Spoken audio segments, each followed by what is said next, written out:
Salam and peace. Our topic today is some tips and guides about how to do education and parenting during the pandemic. But I cannot bring myself to talk about that topic unless I discuss those people who have no possibility of any education.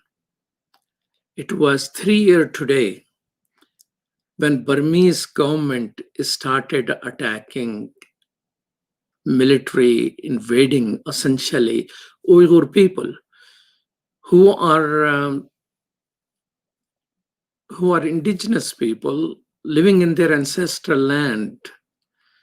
They were there before even Burman race came into being there. And they were thrown out. Killing, attacks, arson, burning, raping women and children. This morning, I was on a panel with a lady I met multiple times. Her name is Shafiqa. She wants her story to be known. Her baby was snatched by military soldiers, little baby from her lap. And repeatedly her skull was smashed by throwing on the stone. They ran to Bangladesh, 1 million of them. They're not allowed to have any education beyond 3rd grade as a policy of a government. Wherever they go, one thing they're denied is education. And Burma also, before the genocide, for years, they will not allow to get into school. Even in 40 years ago, 50 years ago, my neighbor who briefed me about Burma has an engineering degree from Burma, but he literally walked hundreds of miles to get to Pakistan. And from there, he came 40 years to America and is a successful businessman here. So education is being denied as an instrument of genocide. So when we talk about our education and pandemic, and we are worried about what's happening in America, whether there will be in a school or there will be at home, are there enough computers, are there enough internet available? 40% of people who have income in America, 30,000 or below, which is poverty rate in America, do not have the facility of internet and computers and all of that. So we need to thank God Almighty for what He has blessed us. With peace, we struggle for justice. Security, our children with us. Thank God for all of that. But how do we deal with that in the countries where there is a possibility of education? To discuss that today, we have 2 experts from Sound Vision. Sound Vision is the organization which has started Muslim Network TV, which you're watching. Muslim Network TV is always there on Galaxy 19 satellite. And muslimnetwork.tv, our own website, Apple TV, Amazon Fire TV, Roku, and a whole lot of social media. We created that. And 2 experts from our own organization will be with us. First is Zahirah Eppard. Assalamu alaikum. Wa alaikum assalam. How are you? Alhamdulillah. Thank you so much for sparing your time on a short notice. Zahirah Eppard is a director of religious education at Sound Vision. She's working on developing high-quality Islamic children's programming. She was previously a principal of a large Islamic weekend school in Maryland. And with us also is Samana Siddiqui. Assalamu alaikum. Samana Siddiqui has been the content manager of Sound Vision since 1999. She has written extensively about Muslim family life, parenting, education, and personal development. Well, I hope both of you are doing well and will be able to nourish people. Yesterday, I saw Sound Vision newsletter came out, and it is a guide about education and parenting during the pandemic. I saw the challenges which you are handling in those articles. I saw Samana talking about the concern about excessive screen time. Good luck talking about that because the schools are coming through screen and everything is coming screen. So timing probably is right, but how is it possible to watch out for the screen time? Was it already a concern? Definitely. This is something that parents, especially, but also educators and child development experts have been saying for several years, that children are spending too much time online. It's affecting their health, not just physically, but mentally as well. So this is something that we were grappling with even before we all went into lockdown and children were doing schooling online. So these are things that when we wrote about them for this week's update, we consulted different experts, people who are parents themselves, of course, but also educators who have recommended different things that parents can do to ensure that the kids get a balance instead of just being on the screen all day, because it's going to be more time this year than before. Well, but don't you think it is almost an impossible task because children are required to be on class? Suppose it's not an 8-hour class, it's 5 or 6 hours, and let's talk about that also. But at the same time, children learn not by listening to us, by watching us. We're spending so much amount of time on a screen. I mean, I'm sick and tired of a screen. Trust me on this. But what are the choices? So, Zahira, I mean, you're working from home and you're probably spending good amount of time on a screen. How do you think we can guide children to understand that it is necessary for us, but it is harmful for them? So I think it's interesting that you open the program by talking about people who don't even have access to education. We know that a law puts challenges in front of us that are tests at all times. And so it's no coincidence that the Rohingya have their own test and we have our own test now too. And it's a huge test for the entire family. Remember, in some of these families, the parents are working from home also, and that's a new and different situation. I think that we have to constantly engage in assessing what's going on in order to find new and different ways to flex with it. Some of our articles that we posted this week had to do with social and emotional learning, with the importance of play, with parents being coaches and recognizing that kids are watching them not only by what they say, but also what they do. So it's a huge charge.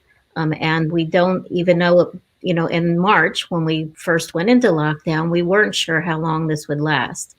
We weren't imagining that the fall we would be in the position of most children now being distance learning, most colleges and universities even being distance learning. So we have to flex. We have to, as Samana mentioned, look to experts for information and also watch our children, listen to what their own struggles are. This is kind of new territory for everyone. Well, I sort of remember that screen time, iPhone came up with the app for even an adult to watch how much time already spent on a screen. So Samana, you have come up with some ideas. I mean, one of the best thing which I ever received against my tax money was one when State of Illinois, Secretary of State sent me a letter when my eldest son was about to get driving license, or maybe he got the driving license, that no matter what you tell your children, they are not going to listen to you. They will watch how you drive. If you drive is what they're going to copy. My dilemma is still that, Samana, how do we communicate with children that this is necessary, but we need to still watch out? Well, like what Sister Zahira said and what you were saying, it's all about parenting and being a good role model. And one of the things that when both of you mentioned about the challenges that the Rohingya Muslims are facing and what it's compared to what we're going through right now, they're challenges, they're obstacles, but they're also challenges in the sense that they open us to different ways of seeing and doing things. So one of the suggestions that when I interviewed the different experts I did for the article I wrote about managing screen time, they all said unanimously, like, we need to encourage outdoor time with our kids. And outdoor time is not just, okay, go out and play, which of course is one level, kids need to do that, but we ourselves have to be part of that too, because we need outdoor time as adults as well.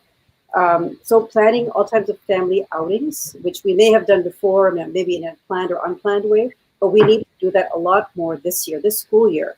I was thinking of, for example, one thing that I've always wanted to do with my kids in winter, because in winter we usually all hibernate here in Chicago at least, and older places. So we don't really do, there's so many things to do in the winter, even sledding, tobogganing, skiing, all things that we have never tried before. This is the year to do it. This is the school year to make an effort as a family, not just as telling our children to go off and then we're sitting on our phones, but we're doing it with them, because part of it is the family togetherness aspect of it, that we are, like you mentioned, that alhamdulillah, we are safe and together, and we don't have a situation where we're separated because of war or genocide. We're together, and that is a tremendous blessing, and we need to use that time, because next year, inshallah, maybe we won't be in lockdown. I hope we won't be, but at the same time, we won't have necessarily that level of family togetherness that we are experiencing this year right now.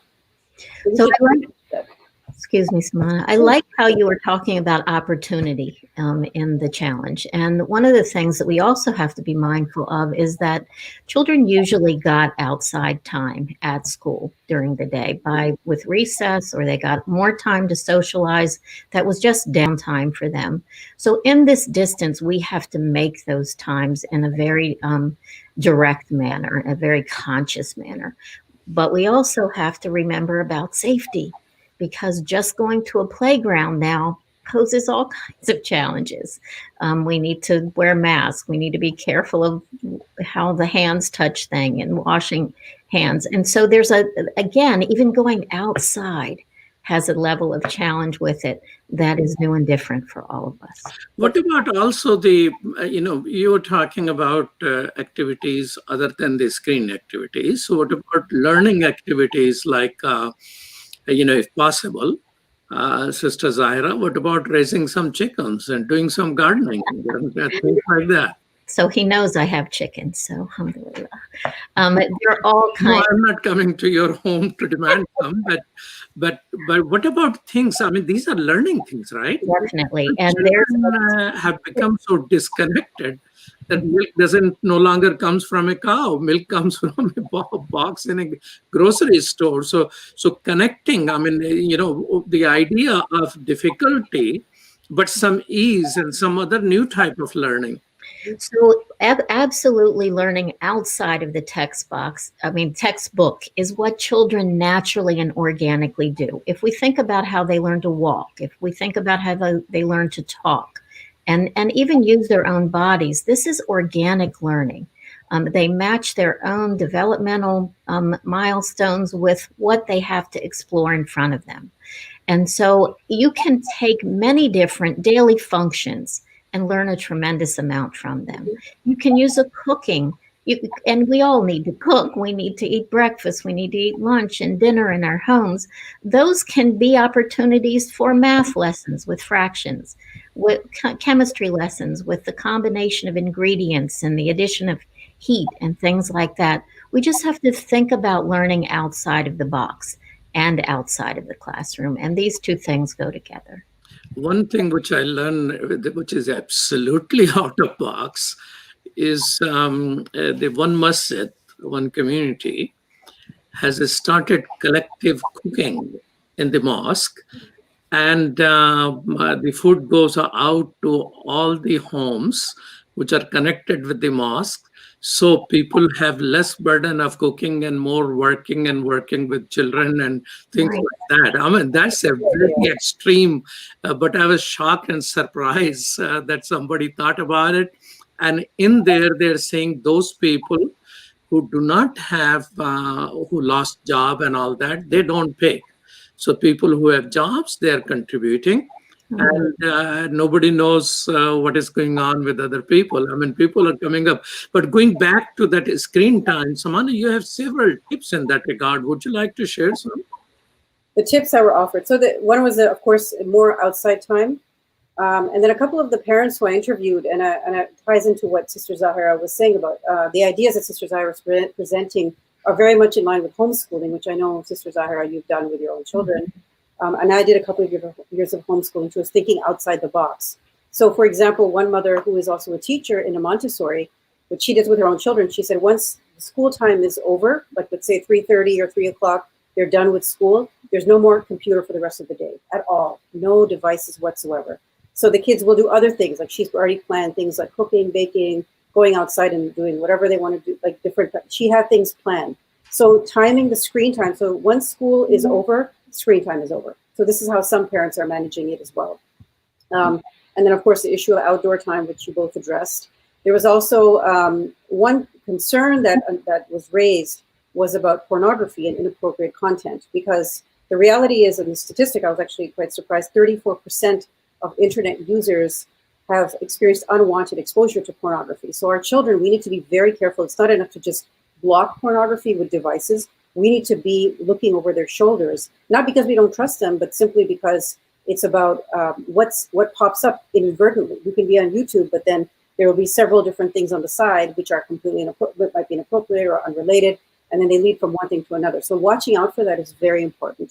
And then limiting the screen time, like I said, limit it to just school time. Plan activities. Parents have to be, like you said, Sister Zahira, conscious, be intentional about doing things outside that don't involve the screen, and being good role models. You know, our parents, one mother I spoke to, she said that she's going to make a rule that kids cannot have any devices in their bedrooms at night because it affects their sleep. And also there's a more possibility of inadvertent browsing of inappropriate content. So, and then parents can also follow that role model as well. They can say, okay, well, we're all going to put our phones or devices in the hallway at night before we go to sleep. So nobody has a device. So it's fair. And the kids are learning from their parents, and parents are learning to regulate their own situation. So those were some of the suggestions that were given by the people I interviewed. Zahira, you have inadvertently contributed to English language, a term which you need to copyright. You say thinking out of text box. I really like that. And that is one of the things probably we'll learn from this. You're watching Muslim Network TV. This is Imam Malik Mujahid. I'm talking with Zahirah Eppard and Samana Siddiqui, both with Sound Vision content developer and educators. We will be right back after these messages.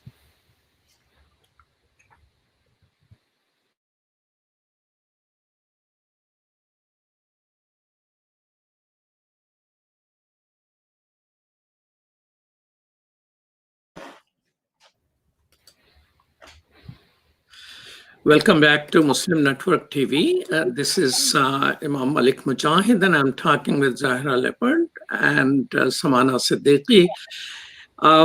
So we talk about the screen time, but you know, those people who are not homeschoolers, they don't know etiquettes of homeschoolers. They don't want to be homeschoolers, but they are forced in a situation that they need to learn homeschooling 101. I mean, you know, on a fast pace, if they haven't learned that yet. And sort of maybe some type of hybrid education system is coming into being with some screen time, some street time meaning out of text box learning, and some of the traditional homeschooling. So one of the things which I noticed in Sister Zahirah Eppard, which you have mentioned, that scheduling. I mean, you have given a sample schedule in your article, so kind of you, because one of the earliest things which I was saying, how people work from home, and you know how it will come out. So people very early in April, there were articles. So one of the article by an astronaut, that how you're in space by yourself and how do you deal with it, was developing a schedule, developing a routine. So would you like to share that tip which you have shared with people? I think there are a lot of different things. One of the things that Sister Samana's article identified as a term that I thought was very spot on was that parents are crisis educators right now. that they are having to learn new skills, having to attend to things in a different way. And scheduling is another huge area where there is a ton of anxiety. How do we organize the day? Remember, most of us have been traditionally educated. We've gone to school. We followed a routine schedule that was the same every day. We relied on someone else to organize that. That's not really the case anymore. Even in the instances where kids are associated with schools, there is sometimes a lot of assignments that are coming that are not involving the teacher at all. The children are expected to do those assignments themselves. So there is some flexibility. There are two different ways you have to look at it. If you're homeschooling, you look at it one way because you have maximum flexibility. If you're attentive to a school schedule of any sort, be it half-time online learning, in-class learning, you're beholden to then what the teachers and the school systems that you're associated with dictate. So did you want me to talk about homeschooling and the flexibility that that offers with scheduling? I can do that. Yeah, I think, most people are not homeschoolers. Most people are forced to do. If I remember, in San Vision is saying that 24 out of 27 largest school districts are not going to be in-person schooling. 20 out of 25. It was 20 out of 25 of the largest school districts in the United States. So if that is any evidence, majority of these schools will not be doing the physical schooling. Actually, I saw this morning some teacher protesting, how can I teach from my grave? And it just hurt me so deeply because, death is just next door to us, in front of us. And that young teacher saying that she's being forced. So I'm glad in Florida, some judge has given a ruling that state cannot force teacher to teach in this situation when there is no protection. They even don't have any, what they call it, protective equipment with them. So please talk how this hybrid education should be conceived. Should parents sit down, take time out to actually organize that how much is the schooling through a screen, how much there is schooling, and how much education, you borrowing your inadvertent term, out of text box teaching, how to mix that? So if they are connected to a school district, they really have to figure out what is being determined by the school district and the teachers that their children are assigned to themselves. And so about now, most people have gotten some information along those lines. You need to sit down too. In many families, there's more than one child, and that means that the schedules can be different for each individual child. This is going to require master organizing skills. There's an app that is a really well-known family organization app called Cozy that I would recommend to all families that are working in this area. You color code the schedules for each family member, and then the entire schedule is in one place. It's a good visual way. You can share it with kids too. Many of the kids even have phones themselves. So everybody can be cognizant of everyone's schedule. That's the first thing that a family has to do. You have to also assess the needs of each family member. Remember, not every student is even the same. Some kids are above grade level expectations. Some are struggling.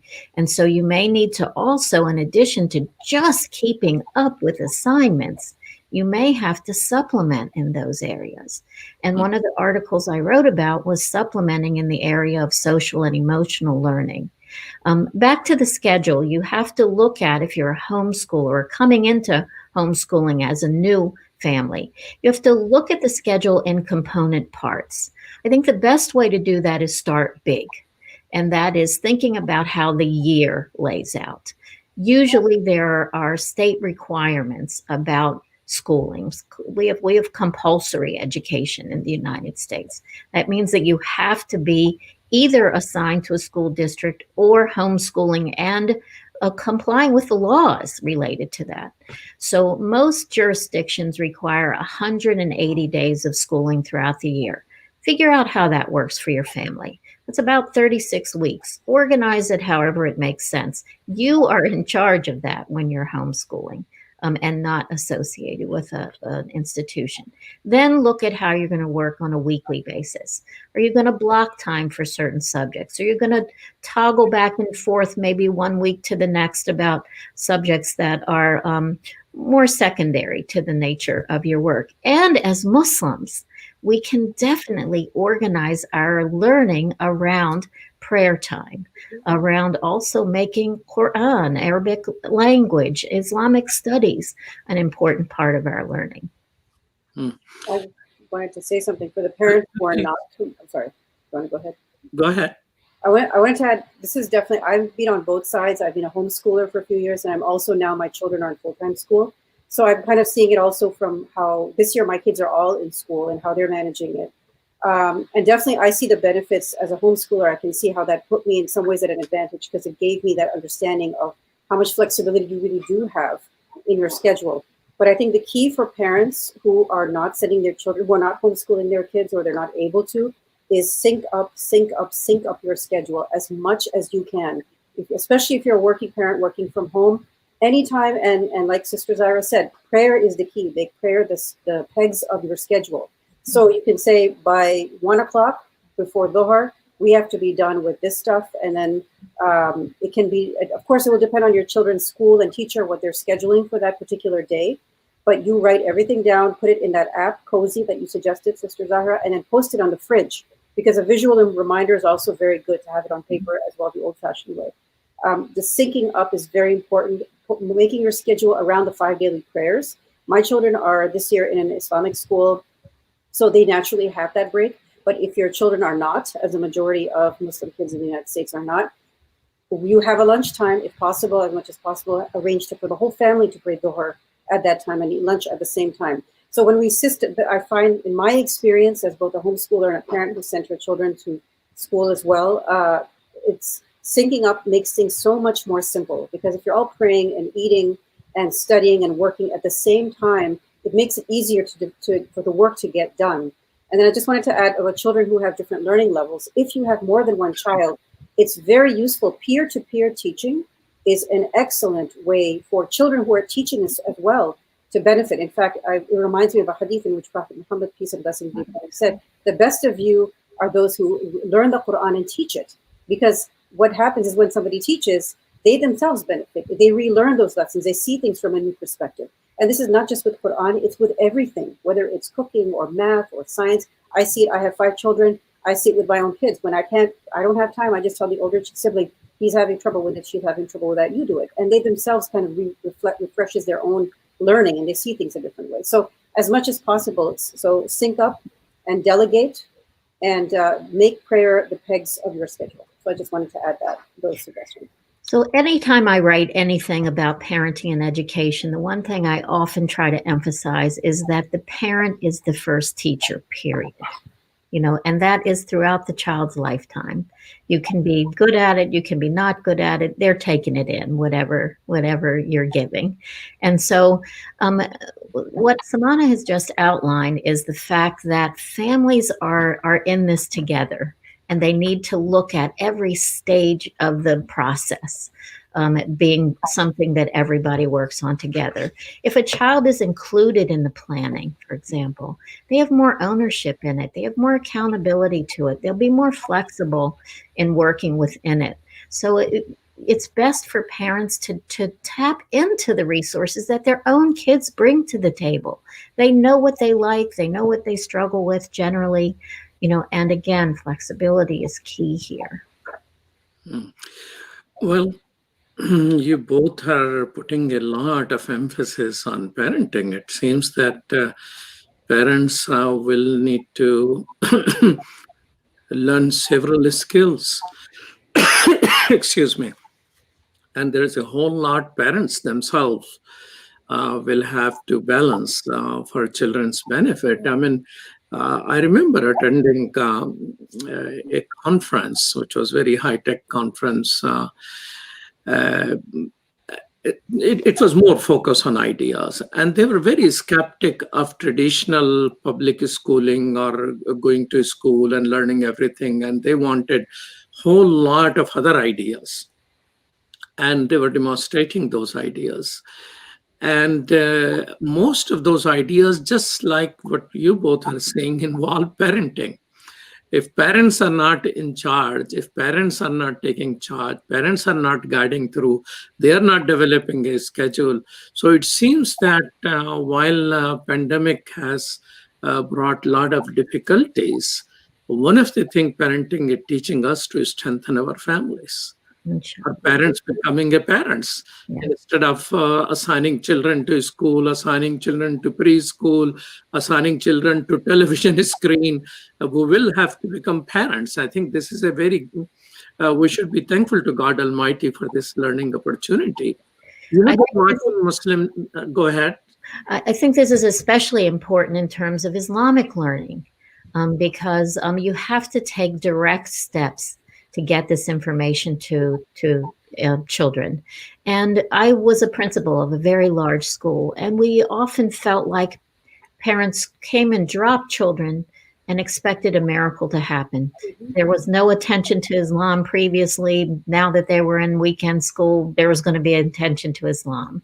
And they expected that to just be, magic of some sort. It's not magic. We have to work on this. We have to work on it all the time. We have to integrate it into our daily lives. And we have to find supplemental support for it. I am working on programming within Sound Vision that is geared toward this. The Adams World Club and the Colors of Islam Club classes are ways of supplementing the knowledge that kids already have or sparking new knowledge in this area of Islamic studies. How do we learn the guidance and implement it in our daily lives? How do we look at every single thing we encounter from an Islamic lens? We have that guidance in front of us. And parents are, again, good teachers in this area. But I think what we're talking about sounds like we're heaping a ton of responsibility on parents. They've always had it. We maybe didn't always acknowledge it, but we've always had that responsibility. I love the hadith that talks about who is the most important, where the Prophet ﷺ was asked, who is the most important person after you, Prophet Muhammad? And he emphasized the mother. He emphasized the mother. He emphasized the mother 3 times. Well, we don't get the kind of reward we get for that kind of responsibility unless we take it, right? We have to take responsibility. We have to take it seriously. We have to do this job, and it's exhausting 24/7 because we don't get a break from it. I wanted to just add to that. This is a concern a lot of people in all circles, people who are Muslim and not, is the issue of parents' mental health in this pandemic.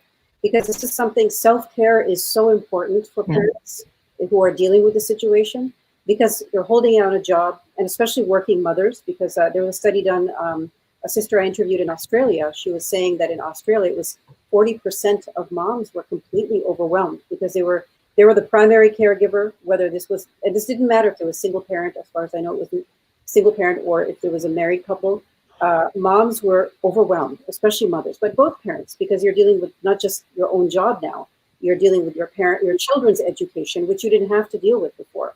So I just wanted, one thing I wanted to mention, and some of the people I interviewed also mentioned, it's very important for parents to do self-care, to get that time away once a week, if it's just once a week, to do something that helps them unwind, helps them relax, to get them away outside of the home in a safe way, whether it's just for a drive, just to do something to keep yourself sane, because this is so important. It's important. Otherwise, you can't, like they say, at the example that's always given is that when you're in an airplane, when you get on an airplane, they always tell you, if you have a child with you, you put your own, if the plane is about something to have a crash or there's an accident about to happen, you put your own mask on first, and then you put your child's, because you're useless to that child if you're not taking care of yourself. And it's the same analogy here. If we don't take care of ourselves as parents, we cannot be the effective educators, in this case, here, effective parents, even if we're not homeschooling per se, even we're just managing their schedule online, managing all the other things that traditionally teachers would do most of the day. That's still very stressful. So we need to be very cognizant. Parents need to help each other out. Mothers should give fathers should give mothers a break, and vice versa. Children who are older should take on responsibility so that their parents can get a break. This is very important. This coming year, we've seen this sort of happen. There have been articles here and there about parental mental health issues and stress. It will be even more so this year. So we need to be very cognizant of it, recognize our own weaknesses and limitations, and help each other out as much as we can. Whether it's our spouse, or whether it's another mom or dad who needs help, we need to really build community in this way. And perhaps this is another blessing of this pandemic situation, that we're building stronger families and inshallah better communities as well. You're watching Muslim Network TV. This is Imam Malik Mujahid, and we're talking with Zahirah Eppard and Samana Siddiqui, both with leaders of Sound Vision. And we'll be right back after these messages.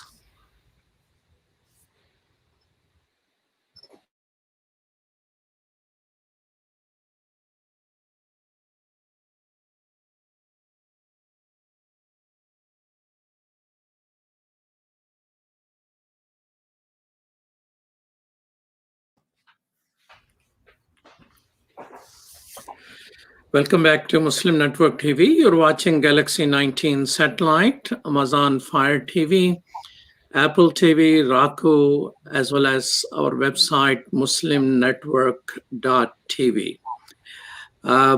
We're talking about guidelines and tips about education and parenting during the pandemic. And before the break, Samana Siddiqui brought up the issue of taking care of yourself.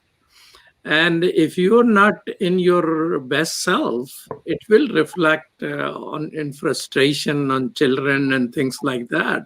I'm hearing domestic violence is going up during this situation because of people are just unable to do things in a different way. The whole life cycle is disrupted. People are stuck while they're thinking they're stuck, instead of thinking there is the opportunity to relate with each other in a better way.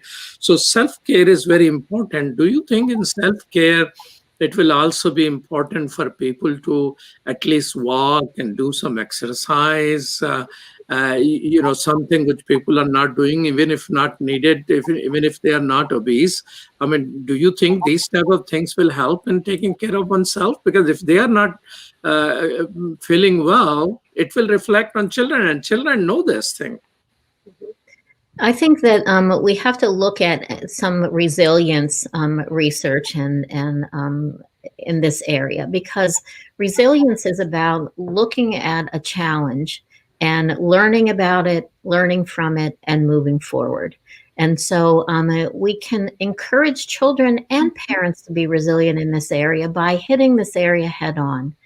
We know that most parents are not trained teachers, right? Most parents don't have education degrees. Expecting them to know exactly the best way to go about teaching, in quotes, children is really not reasonable, because they don't know this area. And so if you're anxious about an area, that's going to come across just like you mentioned. You can take timeouts. We've talked about that. You can work on bringing play into the schedule. That means times that all of you can sit down and take a break, right? Every minute doesn't have to be structured. In fact, play is the best done when it's not structured. The most meaningful play as a component part is unstructured, is about just using your imagination and creativity. But with resilience too, I wanted to make sure we emphasize that this is where the concept of the Islamic shura comes into play for the Muslim family. We have to admit our mistakes, our failings, our anxieties, our fears. If we do that, what we do is teach children how to handle those things when they come across them themselves. So if a parent is struggling, or if you have been maybe impatient when you should have been more patient, it's okay. In fact, it's advisable to talk to your children about that. This is what happened. I'm sorry about being impatient. I should have handled it a different way. Let's think about ways that we can avoid this in the future. And working on these kinds of things together. Exercise is something you can work on together. It's still okay for us to go outside and walk, with proper social distancing or masks or whatever. Being outside helps calm us in a lot of different ways, as long as that area is safe. Go ahead. I wanted to address the issue of domestic violence, because this is something that very early on, this was coming out because China was first hit with it, and there were many cases of domestic violence, which essentially had a rollover effect all over the world. We were seeing this. This didn't matter what culture, what country. This was something consistent. Domestic violence remains a problem during when everybody is in lockdown, because so one way to kind of, I think what Sister Zahirah was suggesting about taking a walk on your own. Spouses, if you're, when in a situation where you have a couple, very important for spouses to give each other time away from the family, outside the house. Even if the wife just wants to go for a drive, or splitting up errands in a way that, for example, one person does groceries.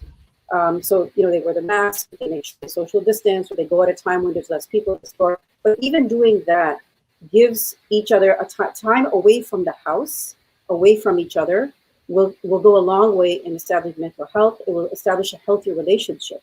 Because if you're always together, you're going to get on each other's nerves. It's human nature. And couples know this. Couples who've been married a long time know that you need time away. It builds your relationship, makes you stronger. So this is very important. And if there's a situation where, for example, I would advise families where there's extended family living together. So you're all in the same house, and there's grandparents who are still physically able to watch the grandchildren. They should encourage the couple, the younger couple doing most of the caregiving, the parents, to go out in a safe way during COVID, whether it's just to go out for ice cream or just spend time alone. Do a date night, a COVID-friendly date night, if you want to call it that, just so that they have time one-on-one alone away from the kids, as well as time away from each other and the house, because that will go a long way in helping avoid unnecessary conflict. Because what starts off as a small thing, it builds into something bigger, and it can be stopped if we give each other the breaks we need. It's all about what marriage is about. In the Quran, what God says is rahma and muwadda, love and mercy. And we need a lot of love and mercy to get through this time.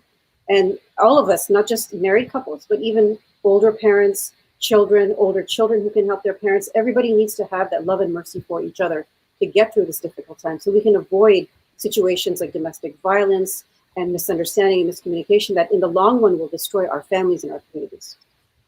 One of the things that's important to remember, too, is that children had a lot of social support in school settings. Many of them that didn't have enough food got food meal programs. Many of them that needed counseling of any sort got assistance there. Many of them that needed assistance with tutoring or different learning styles got support there. Some could even talk to a counselor about abuse that was going on in their homes. This doesn't happen anymore when kids are away from those support resources. So it is a very challenging time on the mental health front for parents and also children.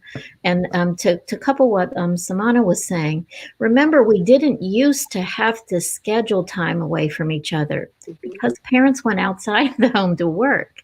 Many of them are working from home now. And so if you need a break, you have to schedule it if everybody is in the home together. And you didn't have to do that before.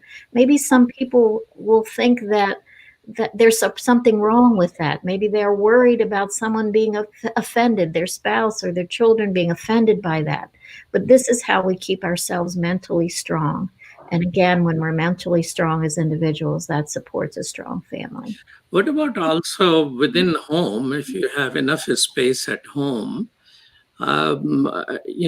designating spaces for different things? I mean, normally Muslim home, people have, okay, this is our permanent place for prayer.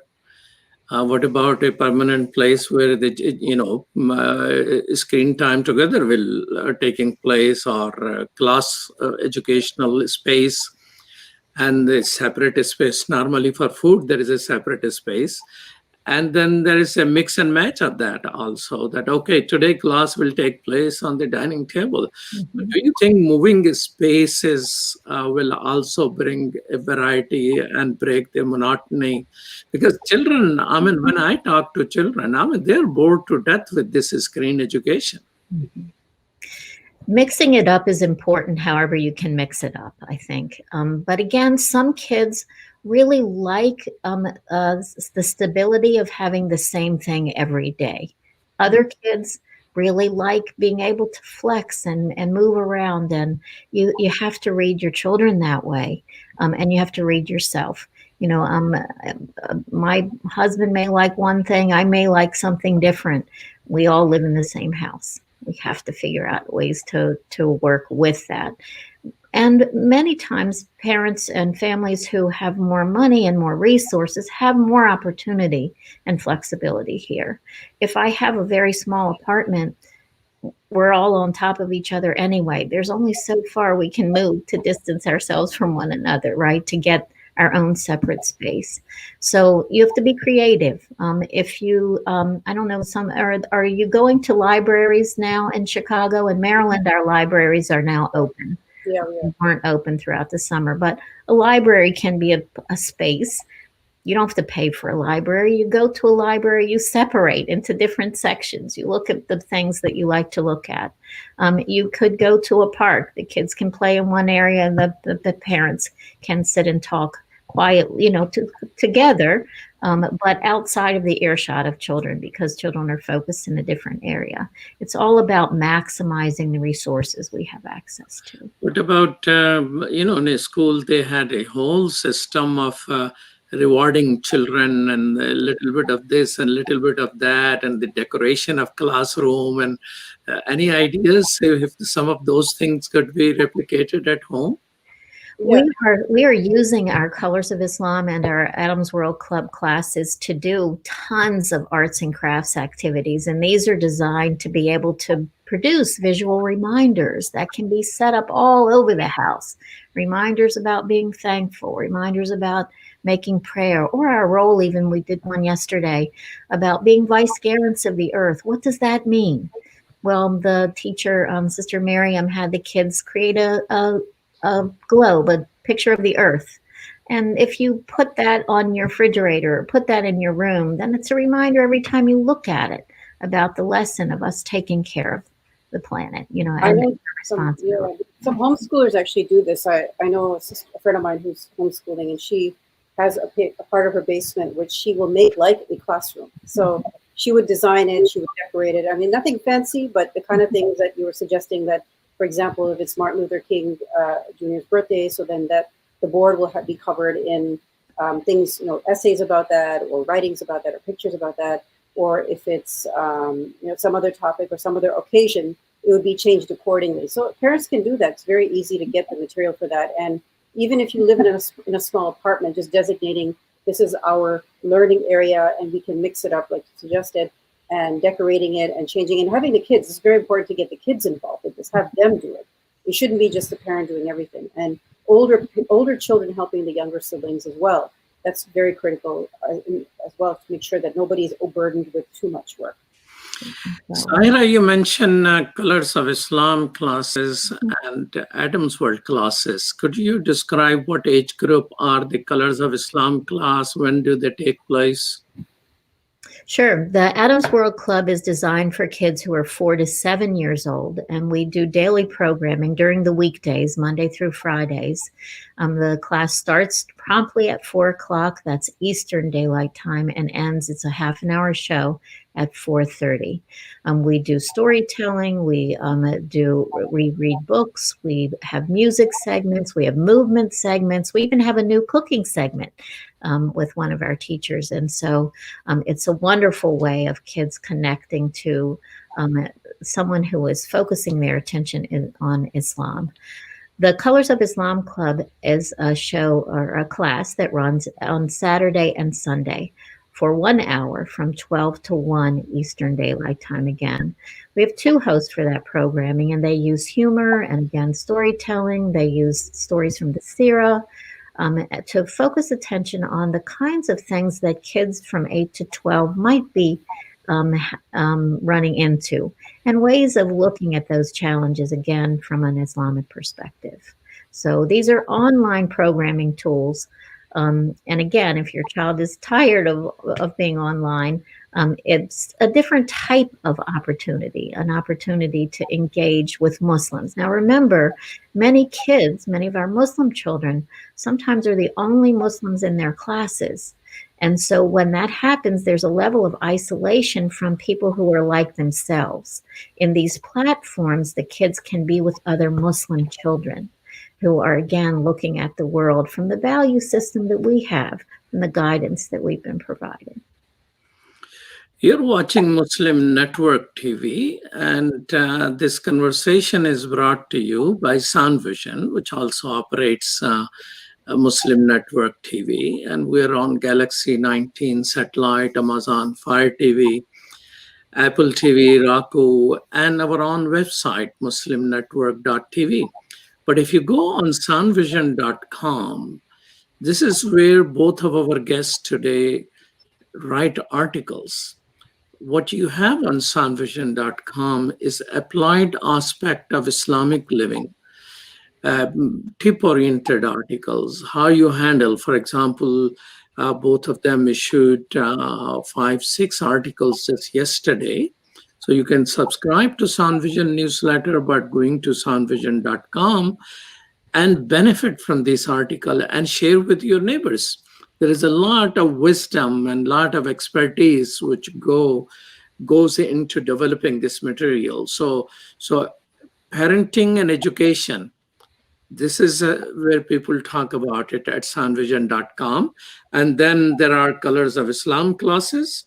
There are Adam's World classes, and there is an app, adamsworldapp.com. Adamsworldapp.com, it will have Adam's World, and regularly every week you'll find new things. So Sound Vision is a center of Islamic education, but we also consider that it cannot be all education. So it is interest, to maintain children's interests. It has enough fun, enough connection with them, interactivity, and master teachers who are sincerely trying to help teachers, parents, as well as students.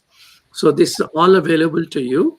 You can visit soundvision.com or adamsworldapp.com, and you will find all this information there. Thank you so much. Can I mention also just a plug for the Adam's World app? This is a great tool for teachers also, and that means parents who are teaching. There are tons of Adam's World videos and other episodes, but also things like worksheets associated with those videos that extend the learning. So be sure to consider also subscribing to the Adam's World app. We're building lots more information to make this a resource that is always at your fingertips. Thank you.